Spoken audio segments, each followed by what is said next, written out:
1. นายบุริศรมากช่วยสมรสกับนางสาวปานสิริดวงอุดมเกียรติและ 2. นางสาวสุจิตามากช่วยสมรสกับนายเรืองยศเพื่องคุ้มคุณย่าได้ย้ายไปอยู่ที่อำเภอควนขนุนจังหวัดพัทลุงและประกอบอาชีพหลักเป็นช่างเย็บผ้าแต่ด้วยบุคลิกอุปนิสัยของท่านที่มีความเป็นผู้นำสูงชอบช่วยเหลืองานส่วนรวมและร่วมกิจกรรมทางสังคมจนได้รับเลือกเป็นผู้นำหมู่บ้านและเป็นผู้ช่วยผู้ใหญ่บ้านที่บ้านป่าหมู่ที่11ตำบลชมวงอำเภอควนขนุนจังหวัดพัทลุงต่อมาท่านได้สมรสอีกครั้งกับนายธนศักดิ์รัตนโอภาไม่มีบุตรธิดาร่วมกันและได้ย้ายกลับมาพักอาศัยที่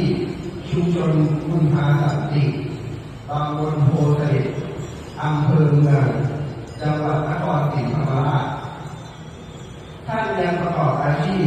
เป็นช่างเย็บผ้าเช่นเดิมและอย่างไรก็ตามด้วยอุปนิสัยของท่านซึ่งมีจิตสาธารณะในการทำประโยชน์เพื่อส่วนรวมช่วยเหลือผู้อื่นและคนรอบข้างอยู่เสมอแม้จะมีปัญหาใดท่านไม่เคยย่อท้อท่านจึงได้รับเลือกให้เป็นผู้นำชุมชนคุณพาสันติหมู่บ้านที่ท่านพักอาศัยและตำแหน่งสุดท้ายท่านได้รับเลือกเป็นประธานกองทุนหมู่บ้านชุมชนดังกล่าวในปีที่ผ่านมาคุณย่าเริ่มมีอาการป่วยอาการกินอาหารกินน้ำลำบากบางครั้งมีอาการสำลักดังนั้นในช่วงเดือนมกราคมปีนี้ท่านจึงได้ขึ้นมาตรวจสุขภาพเพื่อหาสาเหตุของอาการดังกล่าวและพบว่าเป็นโรคกล้ามเนื้ออ่อนแรง ME และได้เข้ารับการรักษาที่ศูนย์แพทย์พัฒนาแต่ระหว่างการรักษา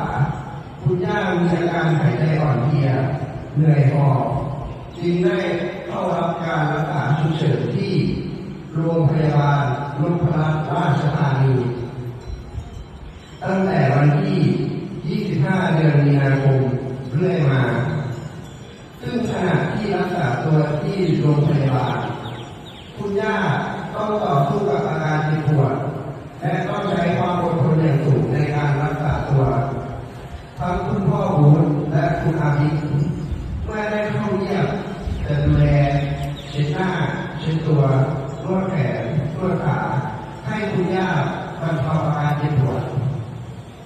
เพียงแค่คุณย่าพยักหน้าหรือสื่อสารใดๆได้ก็จะดีใจมากแต่แล้วเมื่อวันที่ 7 เดือนมิถุนายนเวลา 2:43 นาทีร่างกายคุณย่าไม่สามารถอดทนต่อการรักษาได้ท่านได้จากไปอย่างสงบจากอาการโรคแทรกซ้อนปอดติดเชื้อสิริอายุได้ 72 ปี